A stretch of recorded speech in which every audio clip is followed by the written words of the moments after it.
हरे कृष्णा।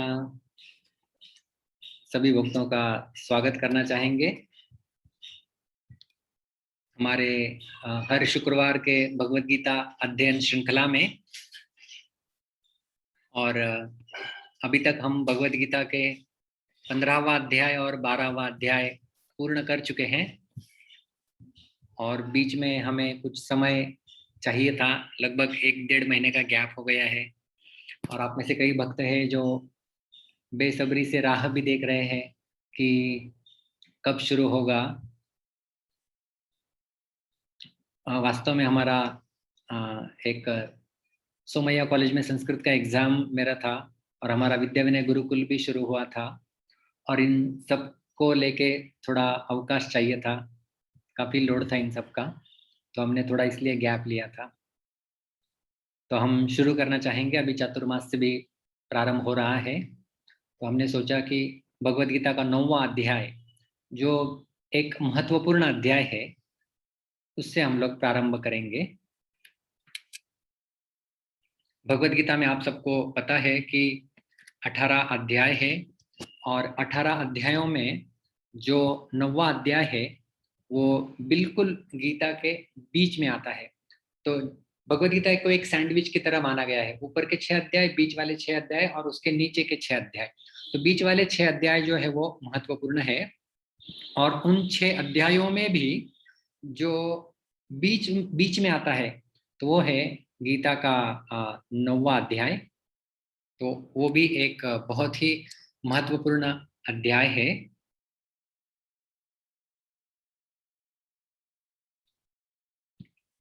तो हम शुरू करेंगे। मैं केवल एक स्क्रीन शेयर करता हूँ।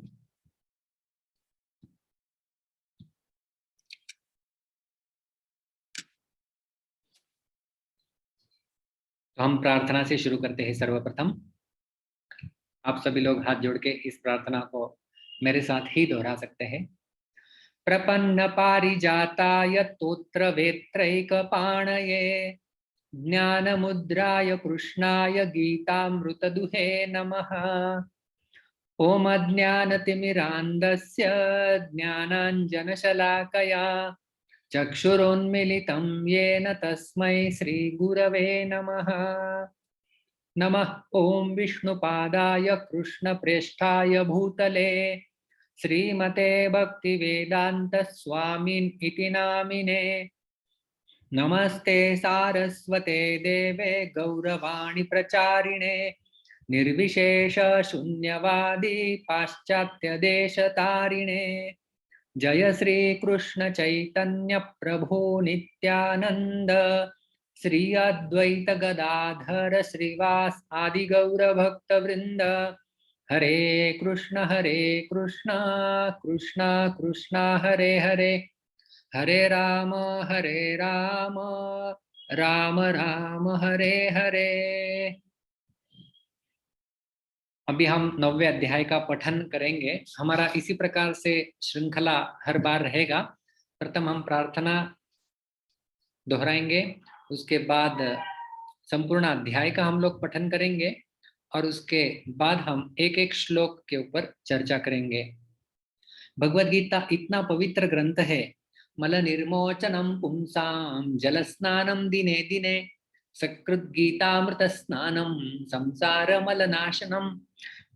मल निर्मोचनम पुंसाम जल स्नानम दिने दिने। जिस प्रकार से हमारे शरीर के ऊपर जो जमा हुई मैल है उसको धोने के लिए हम लोग पानी से स्नान करते हैं, उसी प्रकार यदि कोई व्यक्ति गीता रूपी अमृत में यदि स्नान कर ले केवल एक बार भी, तो भी सारे संसार का जो मल जमा हुआ है वो धुल सकता है। और स्कंद पुराण में कहा गया है, पादस्याप्यर्ध पादम वा श्लोकम श्लोकार्धमेव वा नित्यं धारयते यस्तु स मोक्षम अधिगच्छति। पादस्य अर्ध पादम वा, जो श्लोक होता है उसके हमने पिछली बार चर्चा की थी कि उसके 4 पाद होते हैं। तो पादस्य अपि अर्ध पादम वा, कोई श्लोक का एक पाद या फिर आधा पाद, श्लोकम श्लोकार्धमेव वा, या आधा श्लोक भी कोई व्यक्ति नित्यम धारयते अस्तु, जो नित्य रूप में अपने कंठ में धारण करता है, उसका उच्चारण करता है, स मोक्षम अधिगच्छति, वह व्यक्ति को मोक्ष अवश्य मिलेगा। इस प्रकार से स्कंद पुराण में वर्णन आता है। तो हम सब लोग इस अध्याय को दोहराएंगे। हम आपको आगे चल के 9वें अध्याय का ये पूरा स्लाइड्स शेयर कर देंगे, किस प्रकार से थोड़ा संधि का विग्रह करके दिया है ताकि पढ़ने में आसानी हो सके। और इसका ऑडियो वीडियो भी आपको भेजा जाएगा, आप चाहिए तो रोज इस अध्याय को सुन सकते हैं।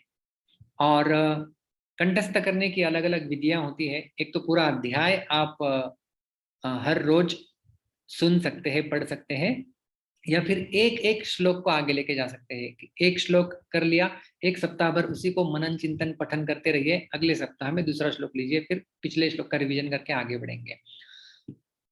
तो और हर शुक्रवार को हमारा पूरे 9वें अध्याय का पठन तो होगा ही। तो आप सब मेरे पीछे मेरे साथ ही गाइए। आपको स्क्रीन पे दिखेगा, मेरे साथ ही आपको पीछे से गाना है। बिल्कुल शर्माने की आवश्यकता नहीं है। आपके अगल बगल में कोई भी होगा तो उन्हें भी सुनने दीजिए, आप भी सुनिए। बहुत अच्छा होता है, हम पवित्र हो सकते हैं गीता के श्लोकों के संपर्क में आने मात्र से। अथ नवमोऽध्यायः। श्री भगवान् उवाच इदं तु ते गुह्यतमं प्रवक्ष्याम्यनसूयवे ज्ञानं विज्ञानमा सहितं यज्ञात्वा मोक्षसे शुभात् राजविद्या राजगुह्यं पवित्रम् इदमुत्तमं प्रत्यक्षावगमं धर्म्यं सुसुखं कर्तुमव्ययम् अश्रद्धाना पुरुषा धर्मस्यास्य परन्तप अप्राप्य मां निवर्तन्ते मृत्यु संसारवर्त्मनि मया ततमिदं सर्वं जगद् अव्यक्तमूर्तिना मत्स्थानि सर्वभूतानि न चाहं तेष्वस्थितः न च मत्स्थानि भूतानि पश्य मे योगमैश्वरं भूतभृन्न च भूतस्थो ममात्मा भूतभावनः यथाकाशस्थितो नित्यं वायुः सर्वत्र गोमहान् तथा सर्वाणि भूतानि मत्स्थानीत्युपधारय सर्वभूतानि कौन्तेय प्रकृतिं यान्ति मामिकां कल्पक्षये पुनस्तानि कल्पादौ विसृजाम्यहम् प्रकृतिं स्वामवष्टभ्य विसृजामि पुनः पुनः भूतग्राममिमं कृत्स्नम् अवशं प्रकृतेर्वशात् न च मां तानि कर्माणि निबध्नन्ति धनञ्जय उदासीनवदासीनम् असक्तं तेषु कर्मसु मयाध्यक्षेण प्रकृतिः सूयते सचराचरं हेतुनानेन कौन्तेय जगद्विपरिवर्तते अवजानन्ति मां मूढा मानुषीं तनुमाश्रितं परं भावमजानन्तो मम भूतमहेश्वरम् मोघाशामोघकर्माणो मोघज्ञानाविचेतसः राक्षसीं आसुरीं चैव प्रकृतिं मोहिनीं श्रिताः महात्मानस्तु मां पार्थ दैवीं प्रकृतिमाश्रिताः भजन्त्यनन्यमनसो ज्ञात्वा भूतादिमव्ययम् सततं कीर्तयन्तो मां यतन्तश्च दृढव्रताः नमस्यन्तश्च मां भक्त्या नित्ययुक्ता उपासते ज्ञानयज्ञेन चाप्यन्ये यजन्तो मामुपासते एकत्वेन पृथक्त्वेन बहुधा विश्वतो मुखम् अहं क्रतुरहं यज्ञ स्वदाहम् अहमौषधम् मन्त्रोऽहम् अहमेवाज्यम् अहम् अग्निरहं हुतम् पिताहमस्य जगतो माता धाता पितामह वेद्यं पवित्रमोङ्कार ऋक्साम यजुरेव च गतिर्भर्ता प्रभुः साक्षी निवासः शरणं सुहृत् प्रभवः प्रलयस्थानं निधानं बीजमव्ययम् तपाम्यहम् अहं वर्षं निगृह्णाम्युत्सृजामि च अमृतं चैव मृत्युश्च सदसच्चाहमर्जुन त्रैविद्या मां सोमपापूतपापा यज्ञैरिष्ट्वा स्वर्गतिं प्रार्थयन्ते ते पुण्यमासाद्य सुरेन्द्रलोकम् अश्नन्ति दिव्यान् दिवि देव भोगान् ते तं भुक्त्वा स्वर्गलोकं विशालं क्षीणे पुण्ये मर्त्यलोकं विशन्ति एवं त्रयीधर्ममनुप्रपन्ना गतागतं कामकामा लभन्ते अनन्याश्चिन्तयन्तो मां ये जनाः पर्युपासते तेषां नित्याभियुक्तानां योगक्षेमं वहाम्यहम् येऽप्यन्यदेवता भक्ता यजन्ते श्रद्धयान्विताः तेऽपि मामेव कौन्तेय यजन्त्य विधिपूर्वकम् अहं हि सर्वयज्ञानां भोक्ता च प्रभुरेव च न तु माम् अभिजानन्ति तत्त्वेनातश्चवन्ति ते यान्ति देवव्रता देवान् पितॄन् यान्ति पितृव्रताः भूतानि यान्ति भूतेज्या यान्ति मद्याजिनोऽपि माम् पत्रं पुष्पं फलं तोयं यो मे भक्त्या प्रयच्छति तदहं भक्ति उपहृतम् अश्नामि प्रयतात्मनः यत्करोषि यदश्नासि यज्जुहोषि ददासि यत्तपस्यसि कौन्तेय तत्कुरुष्व मदर्पणम् शुभाशुभफलैरेवं मोक्षसे कर्मबन्धनैः सन्न्यासयोगयुक्तात्मा विमुक्तो मामुपैष्यसि समोऽहं सर्वभूतेषु न मे द्वेष्योऽस्ति न प्रियः ये भजन्ति तु मां भक्त्या मयि ते तेषु चाप्यहम् अपि चेत्सु दुराचारो भजते मामनन्यभाक् साधुरेव समन्तव्यः सम्यग् व्यवसितो हि सः क्षिप्रं भवति धर्मात्मा शश्वच्छान्तिं निगच्छति कौन्तेय प्रतिजानीहि न मे भक्तः प्रणश्यति मां हि पार्थ व्यपाश्रित्य येऽपि स्युः पापयोनयः स्त्रियो वैश्यास्तथा शूद्रास्तेऽपि यान्ति परां गतिं किं पुनर्ब्राह्मणा पुण्या भक्ता राजर्षयस्तथा अनित्यम् असुखं लोकम् इमं प्राप्य भजस्व मां मन्मना भव मद्भक्तो मद्याजी मां नमस्कुरु मामे वैष्यसि युक्त्वैवम् आत्मानं मत्परायणः ओम तत्सदिति श्रीमद्भगवद्गीतासु उपनिषत्सु ब्रह्मविद्यायां योगशास्त्रे श्रीकृष्णार्जुन संवादे राजविद्या राजगुह्ययोगो नाम नवमोऽध्यायः श्रीकृष्णार्पणमस्तु। हरे कृष्णा। तो इस प्रकार से हमारा संपूर्ण 9वां अध्याय का पठन हुआ। आप में से कुछ लोग होंगे जिनका यह अध्याय बहुत अच्छे से जानकारी भी होगी और कुछ लोग होंगे जिनको पढ़ने के लिए कठिनाई हुई होगी, लेकिन जैसे जैसे हम लोग आगे जाएंगे एक एक श्लोक की चर्चा करेंगे उससे आपको बहुत आसानी महसूस होगी आगे चल के। तो हम जिस प्रकार से आगे जाएंगे श्लोकों को समझने का हमारा इस प्रकार से मार्ग होगा। सर्वप्रथम हम पद विभाग और संधि देखेंगे कि इस श्लोक में कितने सारे पद है, संधि कहाँ कहाँ पे हो रही है और उसका उच्चारण कैसे करना चाहिए, उच्चारण भी हम लोग देखेंगे। सारे शब्दों के अलग अलग अर्थ देखेंगे और अन्वय क्या होता है कि जिस प्रकार से जो श्लोक होते हैं ये अलग अलग छंदों में लिखे जाते हैं। तो संस्कृत में जो है जब श्लोकों की रचना की है कि मैं गांव जा रहा हूं, अहम ग्रामम गच्छामि, तो गच्छामि अहम ग्रामम भी बोल दिया तो भी चल सकता है, या अहम गच्छामि ग्रामम बोल दिया तो भी चलेगा। उसमें उसका क्रम इतना मायना नहीं रखता है। तो ये जो श्लोक है, श्लोकों की रचना एक विशेष ढंग से की जाती है और उसके लिए उसमें क्रम को महत्व नहीं दिया जाता है। तो अन्वय का अर्थ क्या होता है कि सारे शब्दों को लेके, पद विभागों को लेके एक साथ हम लोग उसे जोड़ दें और उससे अर्थ समझने का प्रयास करें, उसे कहते हैं अन्वय। और उसके बाद हम लोग स्पष्टीकरण देखते हैं। स्पष्टीकरण जो है वो अलग अलग आचार्यों की टीकाओं के ऊपर आधारित होता है। और उदाहरण हम लोग हमेशा देते हैं कि यदि आप लोगों को एक्सरे दे दिया, आपके चेस्ट का एक्सरे है या MRI CT स्कैन है, ब्रेन का CT स्कैन है, कुछ दे दिया आप लोगों को देखने के लिए, तो हमें उसको बारे में कुछ समझ में ही नहीं आएगा। लेकिन जब किसी एक्सपर्ट डॉक्टर को दिखाया जाएगा तो डॉक्टर उसको देख के ही समझ में आ जाएगा कि यहाँ पे खराबी है, यहाँ पे अच्छाई है, तो तुरंत समझ में आ जाएगा, क्योंकि इतने वर्षों का उनका अनुभव है और उनको ज्ञान है उस बात का। तो जिन लोगों को ज्ञान होता है, अनुभव होता है, वो तुरंत हमें ठीक से बता सकते हैं कि एक्सरे को कैसे पढ़ा जा सकता है।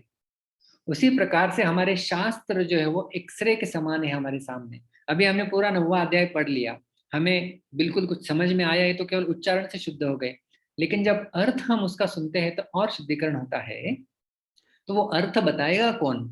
तो उसके लिए हमें आचार्यों की टीकाओं का सहारा लेना होता है, आश्रय लेना होता है, जो कि एक एक्सपर्ट, एक निपुण वैद्य के समान है, और जो अनुभवी है वो हमें बता सकते हैं कि इस श्लोक में भगवान इस मनोभाव को व्यक्त कर रहे हैं। और जब हम वो समझते हैं उनके माध्यम से, तब हमें जो है वो तसल्ली होती है कि जी हाँ, ये एक्सपर्ट डॉक्टर बता रहे हैं और अभी वो जो ट्रीटमेंट देंगे मुझे उसको स्वीकार करना चाहिए। दूसरी प्रकार से अलग अलग कमेंटेटर से गीता के श्रील प्रभुपाद जी की टीकाएं हैं, और जो वरिष्ठ गुरुवर्ग, जिसमें विश्वनाथ चक्रवर्ती ठाकुर, बलदेव विद्याभूषण, इनकी भी टीकाओं को हम लोग स्वीकार किए हैं। और सर्वश्रेष्ठ टीका जिसे माना जाता है श्रीधर स्वामी की टीका, अहम वेद्मि शुको वेत्ति व्यासो वेत्ति न वेत्ति वा श्रीधर सकलम वेत्ति श्री नरसिंह प्रसादतः। कि भगवान कहते हैं कि जो वैदिक ज्ञान है, गीता भागवत आदि, अहम वेद्मि शुको वेत्ति, मैं जानता हूँ, सुखदेव गोस्वामी जानते हैं, व्यासो वेत्ति न वेत्ति वा, व्यासदेव जानते हैं कि नहीं इसके बारे में संशय है, मैं नहीं पता, अभी व्यासदेव जी ने तो रचना की है, लेकिन भगवान कहते हैं कि व्यास जी को पता है कि नहीं वो नहीं पता, लेकिन श्रीधर सकलम वेत्ति, श्रीधर स्वामी सब कुछ जानते हैं, क्योंकि श्री नरसिंह प्रसाद, नरसिंहदेव की कृपा उनके ऊपर हुई है, इसलिए वो सब कुछ जानते हैं। और उनकी भी टीकाओं के आधार पे हम लोग जो स्पष्टीकरण है वो लेने वाले हैं। तो आइए सर्वप्रथम अवलोकन करते हैं इस संपूर्ण 90वें अध्याय का, कि क्या हम लोग देखने वाले हैं इस संपूर्ण हमारी श्रृंखला में। तो इस अध्याय का शीर्षक है सर्वप्रथम राजविद्या राजगुह्य योग। गीता के सारे अध्यायों के शीर्षक वास्तव में श्रीधर स्वामी इन्होंने ही दिए हैं, क्योंकि जब गीता बोले तो भगवान ये नहीं बोल रहे थे, अभी मैं बोल रहा हूँ श्री भगवान उवाच, फिर अभी अर्जुन उवाच, और अभी पहला अध्याय चल रहा है, दूसरा अध्याय चल रहा है, ऐसा नहीं था। वो पूरा संवाद है, और संवाद को विभाजित किया है श्रीधर स्वामी के द्वारा, और जो प्रमुख विषय है उस विभाग में उसका उन्होंने अनुकूल शीर्षक दिया है। तो इस अध्याय में राज विद्या मतलब सारे विद्याओं में सर्वश्रेष्ठ, विद्याओं का राजा राज विद्या, और राजगुह्य, गुह्य का अर्थ होता है छिपा हुआ, कॉन्फिडेंशियल। राजगुह्य मतलब सबसे गहरा ज्ञान और विद्याओं में सर्वश्रेष्ठ ज्ञान, ये 9वें अध्याय में प्रस्तुत होने जा रहा है। तो यदि हम लोग छंद, जैसे मैंने पिछले भी समय बताया था, संस्कृत में अलग अलग छंद होते हैं, उन छंदों की पहचान भी होती है। वो कैसे पहचानना, उसके लिए हम लोग अलग से कोर्स लेने वाले हैं। तो इतना समझना चाहिए, आपने देखा होगा बीच में हमारा श्लोकों का गाने का शैली बदली हो गया था 20वें और 21वें श्लोक में। तेतम भुक्त्वा स्वर्गलोकम विशालम क्षीणे पुण्य मर्त्यलोकम विशंति। तो ये उपजाति नाम का छंद है। तो केवल ये 2 श्लोक जो है वो उपजाति छंद में है। इनके हर एक पाद में 11 अक्षरें होते हैं, और बाकी सारे श्लोक, इस अध्याय में कुल 34 श्लोक है, और उसमें से 2 श्लोक उपजाति छंद के हैं, और बचे हुए 32 श्लोक अनुष्टुप छंद के हैं। अनुष्टुप ये बहुत ही प्रसिद्ध छंद है, संपूर्ण रामायण महाभारत अनुष्टुप छंद में ही रचे हुए हैं। संपूर्ण गीता भी अनुष्टुप छंद में पाई जाती है, खास करके जो जो सारे श्लोक है। कुछ श्लोक जो है जैसे 15वें अध्याय में इंद्रवज्रा उपजाति, 9वें अध्याय में, दूसरे अध्याय में, ऐसे 11वें अध्याय में विश्वरूप दर्शन में, उसमें अलग अलग श्लोक पाए जाते हैं, लेकिन प्रमुख रूप से अनुष्टुप छंद का ही प्रयोग गीता में भी किया गया है। इस श्लोक की विशेषता क्या होती है? हर एक पाद में इसके 8 अक्षर होते हैं। पाद समझते हैं ना आप, श्लोक के पाद क्या होते हैं? जैसे ये श्लोक ले लिया, इसमें ये 4 पाद है, 1 2 3 और 4। तो हर एक पाद में जो है वो 8 अक्षर आते हैं, उसको अनुष्टुप छंद कहते हैं। तो ये होगा अवलोकन हमारा छंद के माध्यम से, छंद कौन कौन से प्रयोग में लाए गए हैं। और ये है ये अवलोकन जो हम लोग सारांश के रूप में समझ सकते हैं कि सारांश में संपूर्ण 9वें अध्याय को यदि देखना है तो इसको 4 विभागों में विभाजित किया जा सकता है। सर्वप्रथम श्लोक संख्या 1 से 3 तक भगवान कृष्ण उस ज्ञान का गुणगान करते हैं जिसे वो आगे प्रकट करने जा रहे हैं। ये जो राज विद्या देने वाले हैं भगवान, सर्वप्रथम उसका गुणगान करते हैं कि क्या वो बताने जा रहे हैं आगे चल के, उसके बारे में बताएंगे। फिर चौथे श्लोक से लेकर 10वें श्लोक तक ऐश्वर्य ज्ञान, कृष्ण का इस जगत के साथ क्या संबंध है, जिस जगत में हम लोग रह रहे हैं। जैसा हमने हमारे 15वें अध्याय के चर्चा में भी देख लिया था, 3 विषय होते हैं, जीव, जगत और जगदीश। जीव मतलब हम सब जीवात्माएं, जगत मतलब जहां पर हम लोग रह रहे हैं भौतिक जगत, और जगदीश इन दोनों के स्वामी वो है जगदीश। तो इस जगदीश का इस जगत के साथ क्या संबंध है, इसके बारे में वर्णन यहाँ पर आएगा। फिर 11 से 25वें श्लोक में भगवान श्री कृष्ण के अलग अलग उपासक कौन कौन से होते हैं उनके बारे में चर्चा की जाएगी। और जो आखिरी विभाग है 26 से लेकर 34 तक, भगवान श्री कृष्ण के भक्ति की महिमा का वर्णन इस विभाग में जो है वो प्रचुर मात्रा में पाया जाएगा। तो अभी 9वें अध्याय में हम लोग प्रथम श्लोक में जाने से पहले, क्योंकि पिछले अध्यायों में अभी तक क्या हुआ है उसकी अधिक जानकारी हमें नहीं है, तो थोड़ा सा उसके बारे में देख लेते हैं कि क्यों अचानक से अध्याय शुरू हो जाता है। तो गीता जो है वो प्रवाह के रूप में है। जैसे मैंने कहा कि अब अर्जुन प्रश्न पूछे हैं, भगवान श्री कृष्ण जवाब दे रहे हैं, कुछ समय तक चलता है, फिर वापस डिस्कशन, ये चर्चा है दोनों के बीच में, और उस चर्चा का भी एक प्रवाह है। यदि हम लोग उस प्रवाह को समझ जाएंगे तो गीता समझना बहुत ही आसान हो जाएगा हमारे लिए। तो सर्वप्रथम देखते हैं जो 7वां अध्याय था, उसका शीर्षक है ज्ञान विज्ञान योगो नाम सप्तमोऽध्याय। तो ज्ञान विज्ञान योग, तो ये चलता जा रहा है, अभी भी चलता जा रहा है वास्तव में, ये 7वां अध्याय। फिर 7वें अध्याय को पूर्ण हुआ ही नहीं था, ज्ञान और विज्ञान की परिपूर्ण जानकारी भगवान ने अभी तक दी नहीं थी, थोड़ा बहुत ज्ञान दिया था। अचानक से अर्जुन के मन में प्रश्न उपस्थित हो गया, और फिर श्रीधर स्वामी ने वहां पर ब्रेक लगा दिया और उसको अलग अध्याय कर दिया। तो किम तद ब्रह्म किम अध्यात्मम किम कर्म पुरुषोत्तम अधिभूतम च किम प्रोक्तम अधिदैवम किम उच्यते अधियज्ञ कथम कोत्र देहेस्मिन् मधुसूदन प्रयाण काले च कथम ज्ञेयोसि नियतात्मनः। 8वें अध्याय के प्रथम और द्वितीय श्लोक में अर्जुन ने ये 7 प्रश्न पूछ डाले भगवान को, क्योंकि जो 7वें श्लोक में ज्ञान विज्ञान की बात हो रही थी, उसी के तुरंत पश्चात अर्जुन के मन में ये प्रश्न आए, 7 प्रश्न, और उन प्रश्नों को अर्जुन ने पूछ डाला। तो संपूर्ण 8वें अध्याय में उन प्रश्नों का जवाब देते हैं भगवान। और जो 8वें श्लोक के 8वें अध्याय के अंतिम, आप लोगों को यदि 8वां अध्याय पता होगा जिसका शीर्षक है अक्षर ब्रह्म योग, कि किस प्रकार से कोई व्यक्ति होता है, उत्तरायण में देहत्याग करने से कौन सी गति प्राप्त होती है, दक्षिणायन में कोई यदि व्यक्ति देहत्याग करता है तो उसको कौन सी गति प्राप्त होती है। इस प्रकार से वर्णन करने के बाद भगवान श्री कृष्ण एक सर्वश्रेष्ठ योगी के बारे में बताते हैं। वेदेषु यज्ञेषु तपःसु चैव दानेषु यत् पुण्यफलं प्रतिष्ठम् अत्येति तत्सर्वविदं विदित्वा योगी परम स्थानमुपैति चात्यम्। कि एक योगी होता है जो वेदेषु यज्ञेषु तपःसु चैव दानेषु यत् पुण्य फलम प्रतिष्ठित, इन सबसे जो पुण्य मिलता है, वेद का अध्ययन से, यज्ञ करने से, तप करने से, दान देने से जो भी पुण्य अर्जन किया जा सकता है, अत्येति तत्सर्व विधिं विदित्वा योगी परम स्थानम उपैति चात्यम। योगी जो है उन सबको लांघ कर आगे चला जाता है। मतलब योगी जो जो भक्त योगी है खास करके, वो कौन से भी समय में देहत्याग करे वो भगवान के धाम में पहुंच सकता है। तो यहाँ पर पिछले मतलब 8वें अध्याय में भगवान कृष्ण ने वर्णन किया कि किस प्रकार एक शुद्ध भक्त जो उनके प्रति अनन्य भक्ति में है, वह प्रकाश और अंधकार के मार्गों को पार कर जाता है। और फिर अभी इस अध्याय में 9वें अध्याय में कृष्ण वर्णन करते हैं कि ऐसा शुद्ध भक्त अथवा अनन्य भक्त कैसे बन सकते हैं। तो ये यहाँ पे आता है। तो हमारा पहला श्लोक इस प्रकार से है। श्री भगवान उवाच इदं तु ते गुह्यतमं प्रवक्ष्याम्यनसूयवे ज्ञानं विज्ञान सहितं यज्ञात्वा मोक्षसे शुभात्। अभी हम इस श्लोक का पद विभाग देखेंगे। मुझे कोई वॉलेंटियर चाहिए, आप हाथ ऊपर करेंगे तो हमारे तुषार प्रभु ने हाथ ऊपर किया है। हरे कृष्णा। हरे कृष्णा प्रभु। आ रहा है? हाँ, हरे कृष्णा हरे कृष्णा। तो हम क्या करते हैं, एक एक शब्द का दो दो बार उच्चारण करते हैं।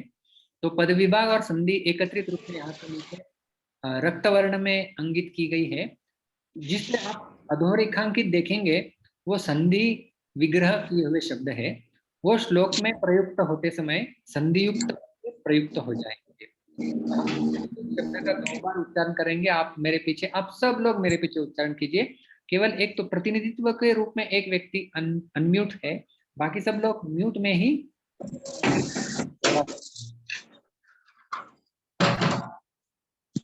इदम इदम इदम इदम तू तु तू तु ते ते ते ते गुह्यतमं गुह्यतमं गुह्यतमं गुह्यतमं प्रवक्ष्यामि प्रवक्ष्यामि प्रवक्ष्यामि प्रवक्ष्यामि अनसूयवे अनसूयवे अनसूयवे अनसूयवे ज्ञानं ज्ञानं ज्ञानं ज्ञानं विज्ञानसहितं विज्ञानसंहितं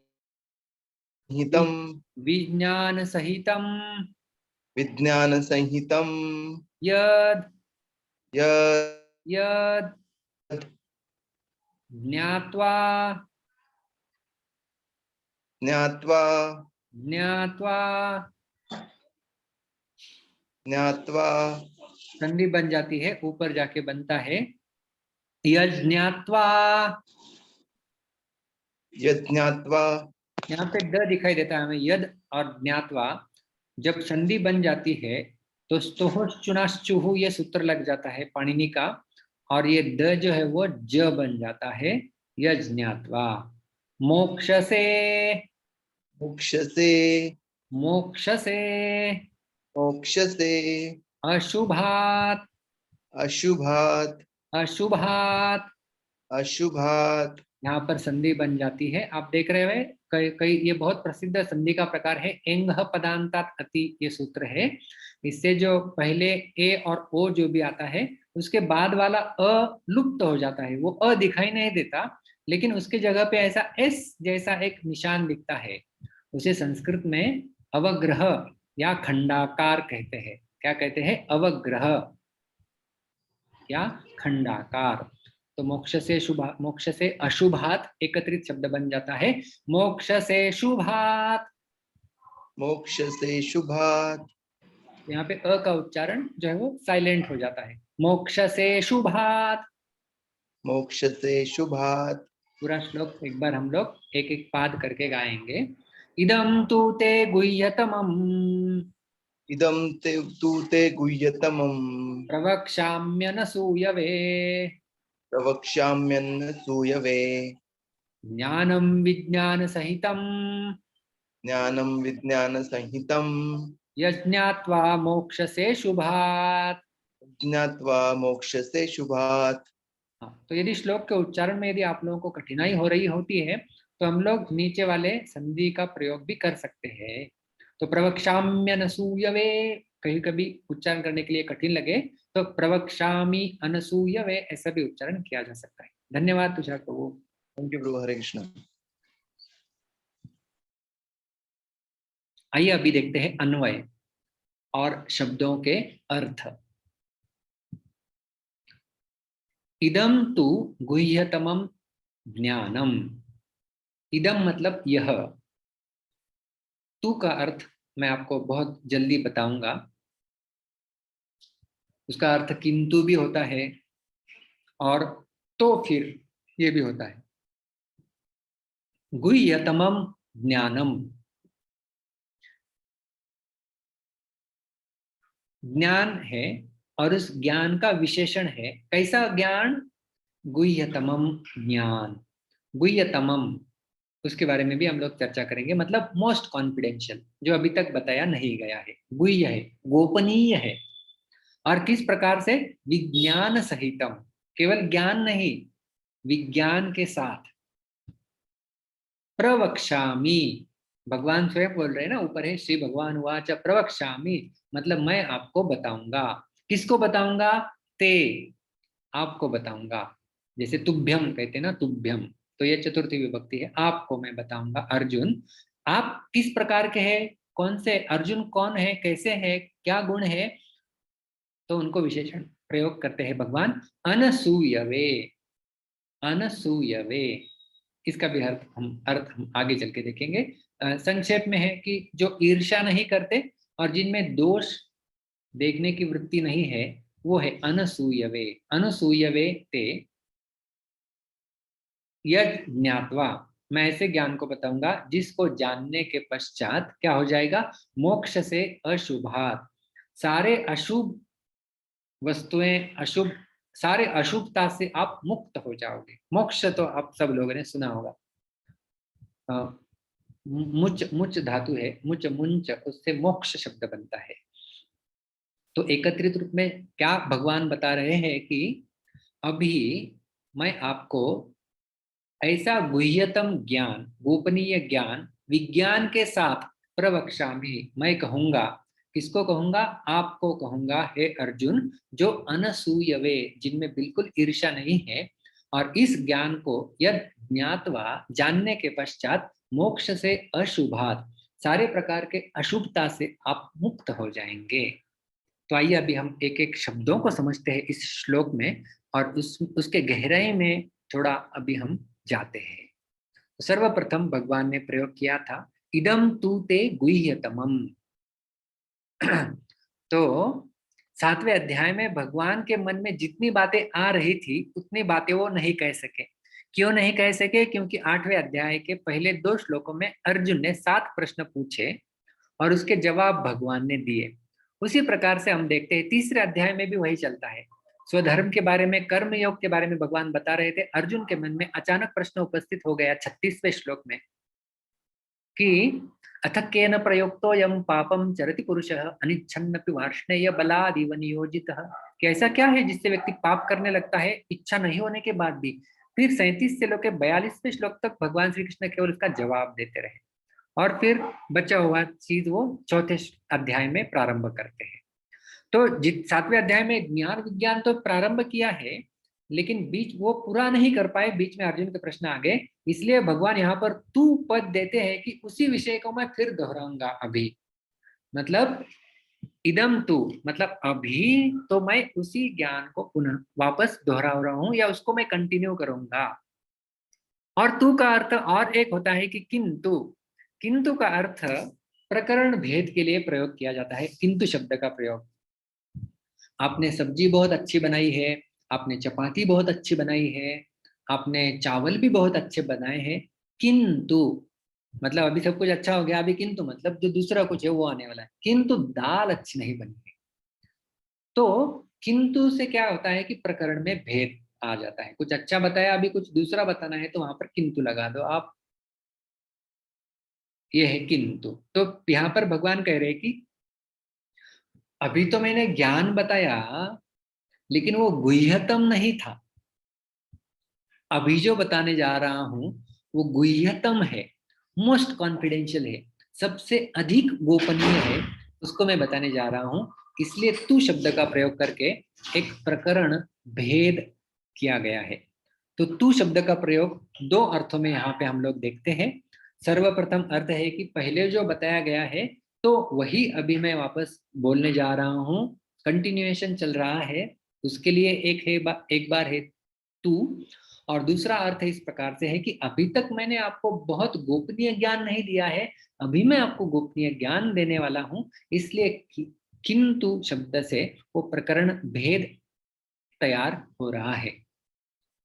ये जो गुह्यतमम शब्द है वो बहुत महत्वपूर्ण है। जैसे हम लोग अंग्रेजी में बोलते हैं ना, गुड, बेटर, बेस्ट। तो उसी प्रकार से संस्कृत में होता है गुह्य, गुह्यतर, गुह्यतम। उसी प्रकार से गुड, बेटर, बेस्ट की तुलना में गुह्य कॉन्फिडेंशियल, गुह्यतर मोर कॉन्फिडेंशियल, गुह्यतम मोस्ट कॉन्फिडेंशियल।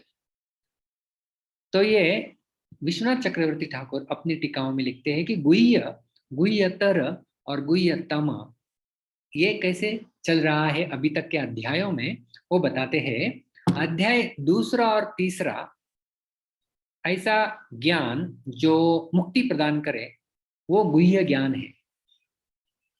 अध्याय 7 और 8 जिसमें उस भक्ति का ज्ञान है जो भगवान दिला सकती है वो है गुह्यतर।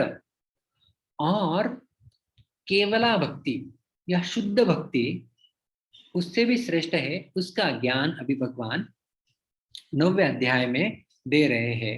तो वो है गुह्यतम।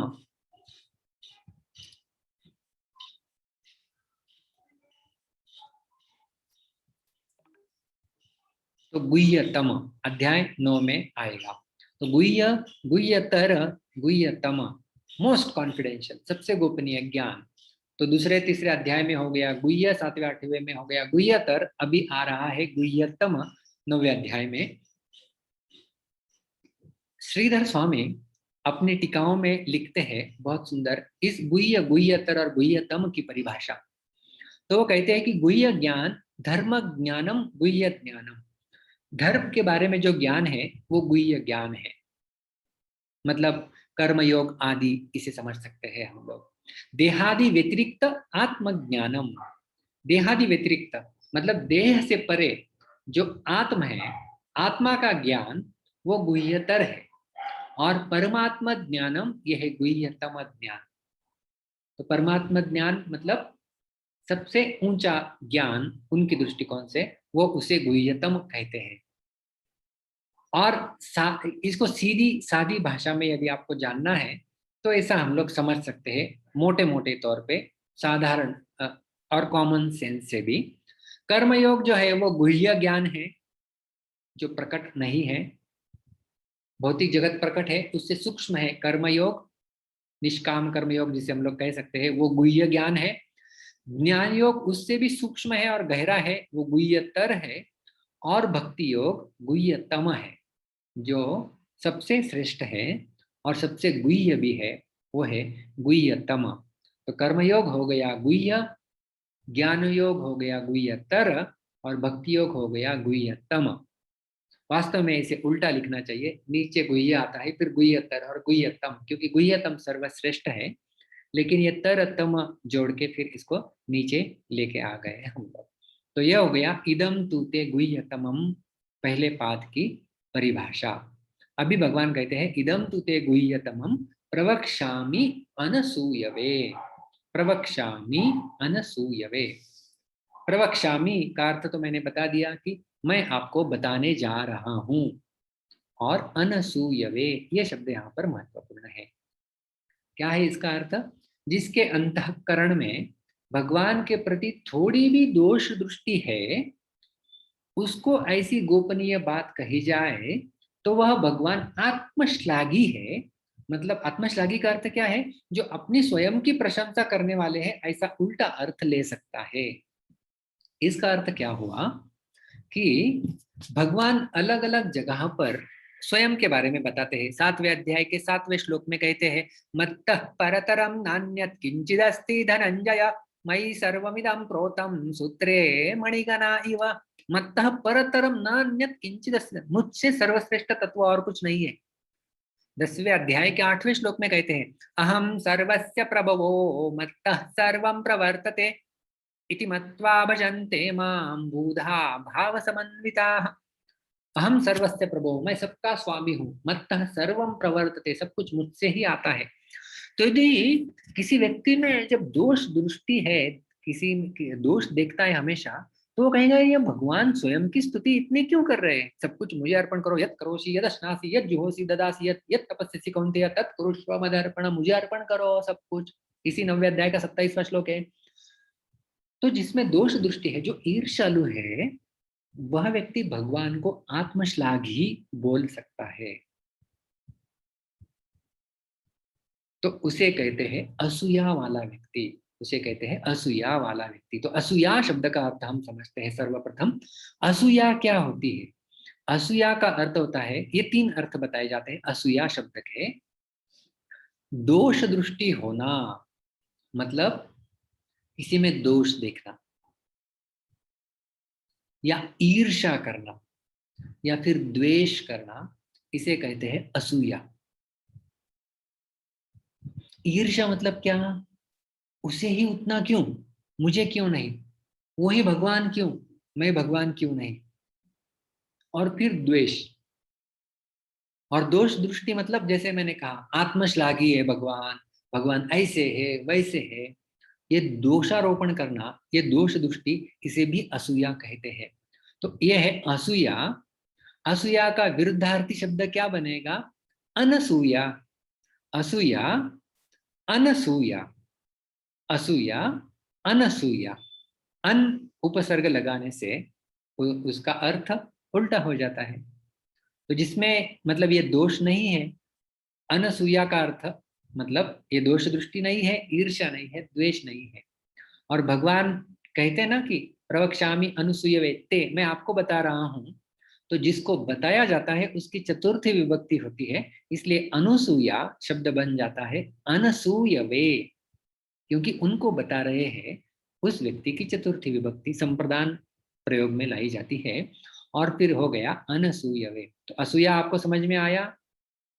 असूया का विपरीत शब्द है, विरुद्धार्थी शब्द है अनसूया। और जिसको बताते हैं उसकी चतुर्थी विभक्ति होती है, इसलिए यह शब्द बन जाता है अनसूयवे। अनसूयवे। और इसी बात को लेकर भगवान अर्जुन के लिए अनसूयवे विशेषण देकर कहते हैं कि अर्जुन, तू दोष दृष्टि रहित है, इसलिए मैं तेरे सामने अत्यंत गोपनीय बात को अच्छी तरह से कहूंगा, अच्छी तरह से प्रवक्ष्यामि। केवल वक्ष्यामि मतलब बताऊंगा, प्रवक्ष्यामि, प्र उपसर्ग लगाया है, प्रवक्ष्यामि, अच्छे से अच्छी तरीके से बताऊंगा। उस तत्व को भी कहूंगा और उसके उपायों को भी कहूंगा। जो उपसर्ग होते हैं ना, वो बहुत मायना रखते हैं अर्थ में। जैसे अभी असूया को अन लगा दिया तो उसका अर्थ विपरीत हो गया। वक्ष्यामि को प्र लगा दिया, मतलब बहुत अच्छे से मैं आपको बताने जा रहा हूं, प्रवक्ष्यामि। उपसर्गेण धातुअर्थो बलात् अन्यत्र नीयते, प्रहार आहार विहार संहार परिहारवत्। उपसर्ग, उपसर्ग मतलब जो धातु से पहले लगता है। उपसर्गेण धातु अर्थ बलाद अन्यत्र नियते, बलपूर्वक अन्य जगह पे लिया जाता है। जैसे उदाहरण देते हैं, रु धातु है जिसका अर्थ होता है हरण करना, लेकिन उसको यदि उपसर्ग लगाते हैं तो उसके अर्थ देखिए कैसे बदलते हैं। प्रहार, प्रहार मतलब किसी के ऊपर प्रहार करना। प्रहार आहार मतलब भोजन करना। विहार मतलब घूमना। संहार, किसी का संहार करना, संहारवत। प्रहार आहार विहार संहारवत। तो धातु एक ही है रु, लेकिन उसको उपसर्ग लगाने से बलपूर्वक उसको अलग जगह पे लेके उसका अर्थ परिवर्तित हो गया है। तो इस प्रकार से 22 उपसर्ग संस्कृत भाषा में आते हैं और हर एक का प्रयोजन अलग अलग हो सकता है। तो यहाँ पर भगवान ने यहाँ पर भी उपसर्ग लगाया है प्रवक्ष्यामि, मतलब मैं आपको बताऊंगा, लेकिन कैसे बताऊंगा? अच्छी तरह से बताऊंगा। और अच्छी तरह से का अर्थ क्या है? उस तत्व को भी बताऊंगा और उस तत्व को प्राप्त करने का उपाय भी आपको बताऊंगा। यह हो गया प्रवक्ष्यामि। और क्यों मैं आपको बता रहा हूं? क्योंकि आप अनसूयवे, आप में ईर्ष्या नहीं है, आप में दोष दृष्टि नहीं है, आप द्वेष नहीं कर रहे हैं मेरा, इसलिए मैं आपको बताऊंगा। तो इसी प्रकार से आचार्य बताते हैं कि हमें भी भगवान के द्वारा दिए गए उपदेशों का यदि अपने जीवन में पालन करना है या उसे अच्छे से समझना है, तो यह दोष दृष्टि हमें निकालनी होगी, ये ईर्ष्यालु प्रवृत्ति हमें निकालनी होगी। तब जाके गीता के संदेश हमारे कान में नहीं रहेंगे, हमारे हृदय में जाके परिवर्तन ला सकते हैं, जैसे अर्जुन के साथ हुआ। अभी भगवान आगे कहते हैं ज्ञानम विज्ञान सहितम। मैं आपको बताने जा रहा हूं, क्या बताने जा रहा हूं? ऐसा ज्ञान जो कि उसका विशेषण हमने देखा, इदम, यह ज्ञान गुह्यतमम, जो सबसे गुह्यतम है, कैसा ज्ञान बताऊंगा मैं आपको? विज्ञान सहितम। तो क्या है ज्ञान और विज्ञान में अर्थ भेद? भगवान इस संपूर्ण जगत के कारण है, ऐसा दृढ़ता से मानना वो है ज्ञान, और ऐसा अनुभव होना वो है विज्ञान। जैसे अ, कोई विज्ञान के शिक्षक होते हैं ना, जो कल उदाहरण के लिए भौतिक शास्त्र पढ़ा रहे हैं, रसायन शास्त्र पढ़ा रहे हैं, तो वो हो गया थ्योरी, ज्ञान। लेकिन उसको प्रयोगशाला में जाके प्रयोग के रूप में जब बताते हैं कि लिटमस टेस्ट है, अभी यहाँ पे डालेंगे, देखो लिटमस पेपर का कलर चेंज हो रहा है, एसिडिक सॉल्यूशन है, तो ये हो गया प्रायोगिक स्तर पे ज्ञान, वो है विज्ञान।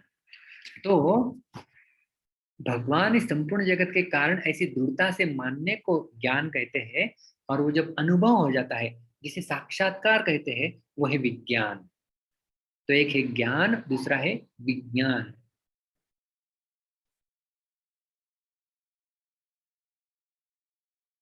विज्ञान को हम लोग साक्षात्कार भी कह सकते हैं। तो क्या भगवान हमें साक्षात्कार दिलाने वाले हैं? जी नहीं, भगवान साक्षात्कार नहीं दिलाएंगे। लेकिन उस साक्षात्कार तो पाना हमारे हाथ में है। लेकिन उस साक्षात्कार को कैसे पाया जा सकता है, इसकी विधि भगवान बताने जा रहे हैं। इसलिए विज्ञान सहितम, ज्ञानम विज्ञान सहितम। और आगे कहते हैं, यद ज्ञात्वा मोक्ष से अशुभात्। यद ज्ञात्वा, यद ज्ञात्वा सबसे पहले आप समझ लीजिए, यद ज्ञात्वा का अर्थ क्या है? यह ज्ञान जानने के पश्चात फल क्या होगा? भाई फल चाहिए ना हम लोगों को। 1 महीना नौकरी करेंगे, फल क्या होगा? पहले फल पता होता है, इतना पेमेंट मिलेगा तब जाके करेंगे। तो पहले फल के ऊपर हमारी नजर होती है। तो भगवान भी यहाँ पर हम बद्ध जीवों को कलयुग के अच्छे से जानते हैं, ये सब फलाकांक्षी है, इनको कुछ ना कुछ फल चाहिए। तो क्या फल मिलेगा इस ज्ञान को सुनकर? हम लोगों को 9वें अध्याय की जो चर्चा प्रारंभ किए हैं, सुनकर बोलकर क्या फल होगा? यह ज्ञात्वा, जानने के पश्चात। ये जब त्वा कभी भी लग जाता है ना, ज्ञा धातु है, जन जन जा जानना। तो यह ज्ञात्वा, जानने के पश्चात, पश्चात यदि कुछ क्रिया हो रही है तो वह इस प्रकार से सूचित की जाती है। अहम गृहम गत्वा अध्ययनम करोमि। मैं घर पर जाने के पश्चात अध्ययन करता हूँ। अहम प्रवचनम श्रुत्वा भोजनम करोमि। प्रवचन सुनने के पश्चात मैं भोजन करता हूँ, करूंगा, करूंगी। क्योंकि प्रवचन के पश्चात तो प्रसाद होता ही है। तो यह ज्ञात्वा, यह जानने के पश्चात फल क्या होगा? पश्चात में मोक्ष से अशुभात्, मोक्ष से मुक्त हो जाएंगे। किससे मुक्त हो जाएंगे? अशुभात्। तो अशुभ क्या है? असत के साथ संबंध जोड़ना ही अशुभ है, जो ऊंच नीच योनियों में जन्म लेने का हमारा कारण है। ये असत बोलते ना, सत सत्संग, असत्संग। इस जड़ संसार के साथ हमने जो संबंध बनाए रखा हुआ है असत, इस असत के साथ जो संबंध जुड़ा हुआ है वही अशुभ है, जो ऊंच नीच योनियों में हमें जन्म लेने के लिए बाध्य कर देता है। 3 गुणों के कारण, प्रकृति गुण संग सदसत योनि जन्मसु। असत, ये संसार के साथ अपना संबंध केवल माना हुआ है, ये वास्तविक नहीं है। जिसके साथ वास्तविक संबंध नहीं होता है उसी से तो मुक्ति होती है। क्योंकि जब वास्तविक संबंध जिसका है, जिसके साथ है, हमारा जीव का वास्तविक संबंध भगवान के साथ है। गीता का 15वां अध्याय का 7वां श्लोक, ममैवांशो जीवलोके जीवभूत सनातनः मन षष्ठानि इंद्रियाणि प्रकृतिस्थानि कर्षति। हम लोग भगवान से अलग हुए हैं। भगवान कहते हैं कि जीव मेरा अंश है। ममैव अंशो जीवलोके, जीव मेरा अंश है, इस भौतिक संसार में वो आया हुआ है। तो भगवान से मुक्ति नहीं होगी हमारी, उनका तो वास्तविक संबंध है। इस जगत से हमारा अशाश्वत संबंध नहीं है, ये अशाश्वत है। शाश्वत नहीं है, तो उसी से मुक्ति हो सकती है। तो उसी से, जिसके साथ वास्तविक संबंध नहीं है, उसी से तो मुक्ति हो सकती है। तो हमें इससे मुक्त हो जाए, इससे मुक्त हो जाएंगे हम लोग। अतः मुक्ति तो उसी से होती है जो अपना नहीं है, किंतु जिसको अज्ञान से हम अपना मान लेते हैं। ये शरीर हम इसे अपना मान लेते हैं, ये जगत, ये संबंधी, इन्हें हम अपना मान लेते हैं। और वो क्यों? वो अज्ञान के कारण मान लेते हैं। और जब ज्ञान प्राप्त हो जाएगा, अज्ञान नष्ट हो जाएगा। ओम अज्ञान तिमिरांधस्य ज्ञानांजन शलाकया। तो ये अज्ञान जब नष्ट हो जाएगा, तब अपने आप जो है वो मोक्ष से मुक्ति हो जाएगी। एक उदाहरण यहाँ पे प्रस्तुत किया गया है, देखिए आपके सामने। आपको क्या दिख रहा है कि कोई वस्त्र है, कुर्ता है, जिसके ऊपर मिट्टी लगी हुई है, दाग लगे हुए हैं। जिस प्रकार से कपड़े में मैल लग जाने पर उसको साफ किया जाता है ना, रिन की चमकार ऐसी सफेदी और कहाँ। तो जब कपड़े में जो लगा हुआ मल है उसको जब धो डालते हैं तो वो मैल छूट जाता है ना, मैल निकाल जाता है। कारण कि मैल आगंतुक है, वो बाहर से आया हुआ है। वस्त्र और मैल अलग अलग है। मैल अलग से आगंतुक रूप में कपड़े के साथ संपर्क प्राप्त किया हुआ है।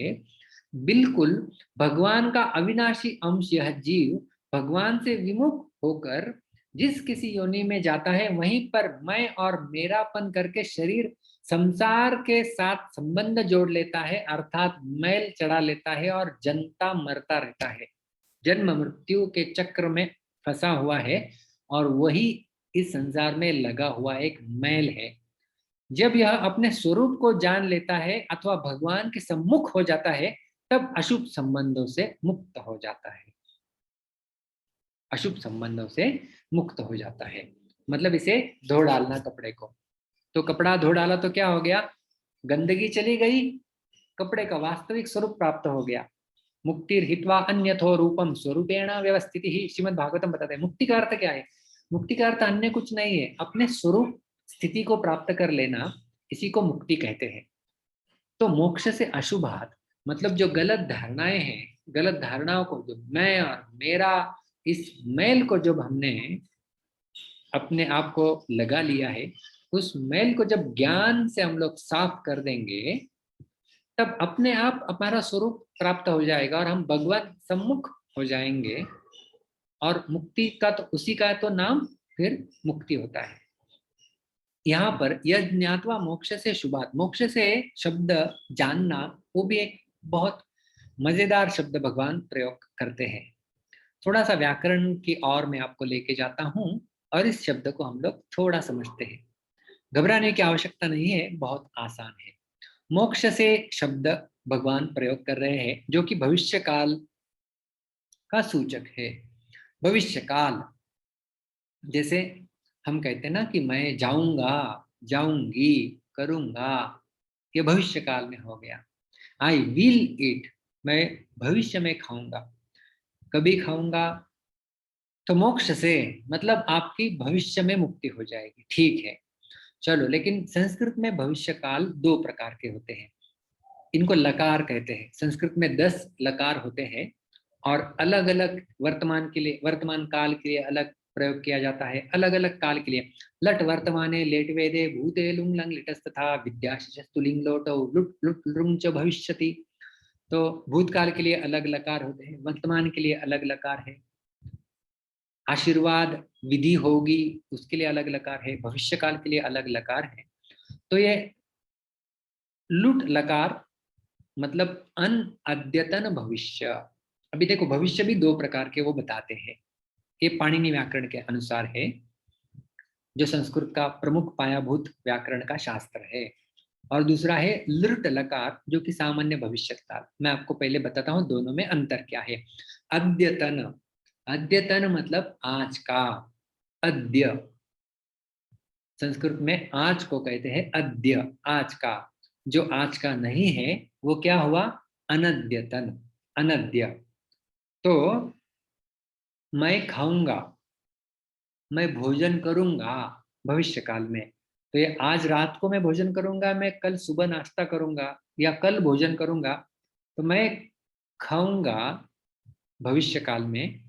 इससे हमें समझ में नहीं आ रहा है कि मैं आज रात को खाऊंगा कि कल खाऊंगा, है कि नहीं। तो ये जो संस्कृत में दो अलग अलग लकार प्रयुक्त किए जाते हैं, तो अनद्यतन मतलब जो आज का नहीं है, मतलब जो कल होने वाला है या कल के बाद कभी भी होगा, उसे कहते हैं अनद्यतन भविष्य काल। मतलब जो आज नहीं है, कल के बाद कभी भी होगा। और जो आज भी हो सकता है, उसके लिए सामान्य भविष्य काल का प्रयोग किया जाता है। मतलब वो आज ही होगा, आज कभी तो होगा, रात को 12 बजे से पहले ही होगा, मतलब आज होगा, या सोने से पहले हो जाएगा। आज खा लूंगा मैं, बच्चे बोलते ना गृहपाठ में कर लूंगा, आज कर लूंगा, भविष्य में है लेकिन आज हो जाएगा, कल नहीं, कल चला जाएगा तो ये लूट में चला जाता है, अनद्यतन हो गया ना। अद्यतन आज, अनद्यतन मतलब कल के बाद कभी भी। तो ये जो मोक्ष से शब्द भगवान प्रयोग करते हैं, वो सामान्य भविष्य काल का शब्द है। लुट लकार का मतलब आज के बारे में भगवान कृष्ण बात कर रहे हैं। तो यज्ञात्वा, जो मैं ज्ञान बताने जा रहा हूं, मोक्ष से अशुभात, आप सारे अशुभ चीजों से मुक्त हो जाएंगे। अरे मुक्त हो जाएंगे, लेकिन कभी मुक्त हो जाएंगे भाई? भगवान कहते हैं आज, आज के भविष्य काल में भगवान कह रहे हैं, मतलब कल की भी आपको राह नहीं देखनी होगी, इतने शीघ्र, इतने जल्दी आपको इस ज्ञान का फल प्राप्त हो जाएगा। इसलिए आप अच्छी से सुनो हे अर्जुन, ऐसा भगवान यहाँ पे कह रहे हैं। तो इसलिए ये मोक्ष से शब्द समझना बहुत महत्वपूर्ण है, कि इससे हम लोग और गहराई में जा सकते हैं कि भगवान जो कह रहे हैं, भगवान जो प्रॉमिस कर रहे हैं कि यज्ञ ज्ञात्वा मोक्ष से शुभ, आपको मुक्ति मिल जाएगी सारे अशुभ लक्षणों से, अशुभताओं से, लेकिन वो कभी मिलेगी? तुरंत मिलेगी। भविष्य काल है, लेकिन आज का भविष्य काल है, सामान्य भविष्य काल है, न कि अनद्यतन। कल मिलेगी, फिर बोलते ना कल तो कभी आता नहीं है, टुमारो नेवर कम्स। तो इस प्रकार से भगवान कहते हैं इसका फल आपको तुरंत मिलेगा, शीघ्र मिलेगा। आशु, जिसे संस्कृत में कहते हैं, आपको जल्दी शीघ्रता से मिल जाएगा। तो सारांश में यदि हम देखें, तो ये श्लोक हमने आज लिया था, गीता का 9वें अध्याय का पहला श्लोक। इदं तु ते गुह्यतमं प्रवक्ष्यामि अनसूयवे, ज्ञानं विज्ञान सहितं यज्ञात्वा मोक्षसे शुभात्। तो इदं तु गुह्यतमं ज्ञानम, यह गुह्यतम ज्ञान, हमने देखा गुह्य, गुह्यतर और गुह्यतम होता है। मोटा मोटी भाषा में कर्मयोग गुह्य, ज्ञान योग गुह्यतर और भक्ति योग गुह्यतम। गुह्यतम ज्ञान इदम तू, मतलब तू के दो अर्थ हमने देखे। एक तो 7वें अध्याय में जो मैं बताना चाहता था, उसी को आगे मैं बढ़ा रहा हूँ। 8वें अध्याय में प्रश्नों के उत्तर हो गए अलग से। और किंतु गुह्यतम अभी तक नहीं दिया था, गुह्यतर तक दिया था, अभी मैं गुह्यतम दूंगा, इसलिए प्रकरण भेद के लिए तू। और कैसा ज्ञान? विज्ञान सहितम, साक्षात्कार के साथ, प्रवक्ष्यामि, मैं आपको सुनाऊंगा। वक्ष्यामि नहीं है, केवल प्रवक्ष्यामि, उस तत्व को भी बताऊंगा और उस तत्व को प्राप्त करने की विधि को भी मैं बताऊंगा। मैं बताने जा रहा हूं। किसको बताने जा रहा हूं? ते का अर्थ है आपको, अर्जुन, आपको बताने जा रहा हूं। अरे भाई अर्जुन, कौन से अर्जुन, किस प्रकार के अर्जुन, क्या है उनका विशेषण? अनसूयवे, अनसूयवे। असूया का अर्थ होता है दोष दृष्टि रखना, द्वेष करना, ईर्ष्या करना, यह है असूया। अनसूया मतलब उसका विरुद्धार्थी शब्द, अनसूयवे, अर्जुन को बताऊंगा। यज यज यज ज्ञात्वा, जिसको जानने के पश्चात आपको क्या फल मिलेगा? मोक्ष से अशुभात, सारे प्रकार के अशुभ जो कुछ है उससे आप मुक्त हो जाएंगे, मोक्ष से। लेकिन कभी मुक्त हो जाएंगे? कल होंगे, परसों होंगे, जन्म के अंत समय में होंगे? जी नहीं, आप तुरंत आज ही मुक्त हो सकते हैं। वास्तव में एक आचार्य बताते हैं कि 8वें अध्याय में भगवान श्री कृष्ण ने देह त्याग के समय की बहुत चर्चा की है। 8वें अध्याय को खोलेंगे ना, 5वें श्लोक में आता है, अंत काले च मामे व स्मरण मुक्त्वा कलेवरम यः प्रयाति समद्भावम याति नास्त्यत्र संशय। जो अंत काल में मेरा स्मरण करके जीवन का त्याग कर देता है वह मेरे पास आ जाता है, इसमें कुछ संशय नहीं है। तो अर्जुन के मन में प्रश्न आया, ठीक है भाई, अंत काल में स्मरण करेंगे तो चले जाएंगे, तो मैं भी अंतकाल में स्मरण कर लूंगा ना, अभी युद्ध छोड़ के भाग जाता हूँ। या फिर अंतकाल तक स्मरण ठीक है, लेकिन तब तक क्या करना है बीच में, तो फिर यह अध्याय आ जाता है। तो यह ज्ञात्वा, इस ज्ञान को जो अभी आने वाला है, हाँ, इसकी चर्चा हो रही है। जो जो अभी बताएंगे, मतलब पूरे 9वें अध्याय में जो बताने जा रहे हैं भगवान, उसके बारे में चर्चा हो रही है। यह ज्ञात्वा, जिसको जानकर क्या होगा, मोक्ष से अशुभात, आप अशुभ से मुक्त हो जाएंगे, लेकिन मोक्ष से, कौन सा लकार का प्रयोग भगवान करते हैं, लृट लकार, सामान्य भविष्य। जो कल वाला है, अनद्यतन है, उसकी चर्चा नहीं है, जो आज वाला ही है, जो आज भी आपको मिल सकता है। मतलब आप शीघ्र मुक्त हो जाओगे इस ज्ञान को सुनकर। इस प्रकार से हमें भगवान यहाँ पर बताते हैं। तो ये हमारी चर्चा हो गई। अभी हम